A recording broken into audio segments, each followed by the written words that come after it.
Hello दोस्तों, नमस्कार। मैं आरती शुक्ला आप सभी के बीच एक सोहर गीत लेके आए हैं। आप लोग को जैसा लगे कमेंट करके ज़रूर बताएं। इस गाने को आप लोग ज़रूर सुनिए, बहुत दर्द भरा गीत है। एक बेटी अपने घर से दुखित होके आती है, उसकी माँ उसको क्या कहती है, क्या सुन के वो लौट जाती है। आप लोग एक बार ज़रूर सुनिए इस गाने को।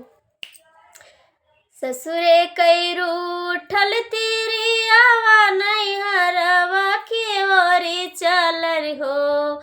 ससुरे कई रूठल तेरी आवा नहीं हरवा के ओरी चलल हो।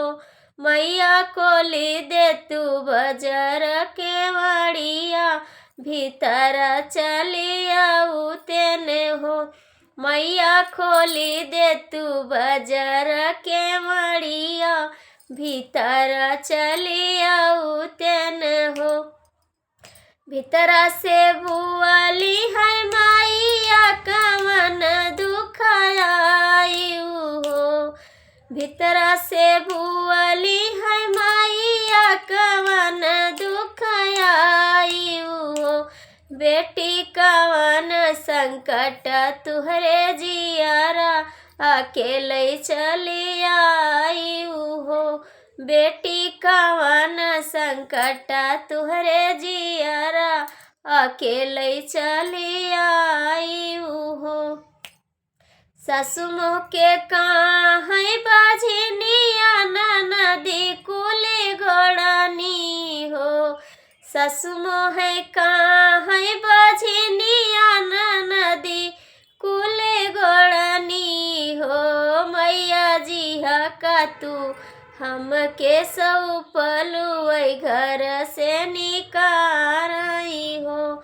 मैया जी का तू हमका सौंपलू घर से निकाराई हो। अतनी बचन सुनई मैया तो बहुत दुखित बाई हो।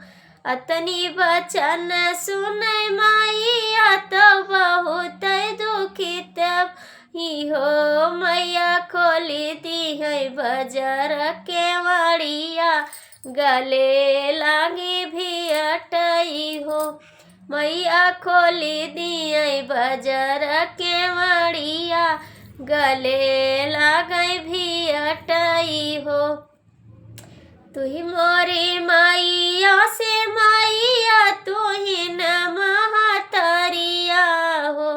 मैया रखी ले तू अपने आंगनवा, पगड़िया लाजी बचते हो।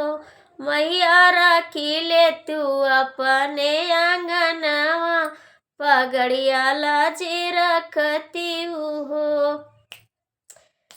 कैसे करख मोरे बियाटी भौजैया बोली बोली हाई हो।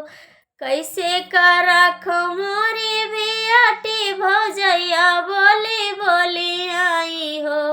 बहनी नहीं सुनी जाई एक बतिया, कलेश बहुत होई हो।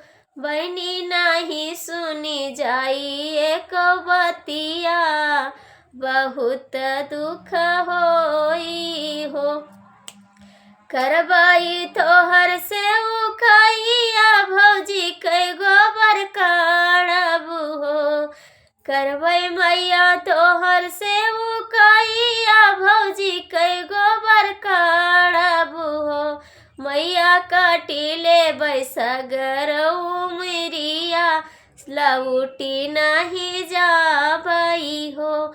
मैया काटी ले बैसगर उमरिया, लौटी नहीं जाबई हो।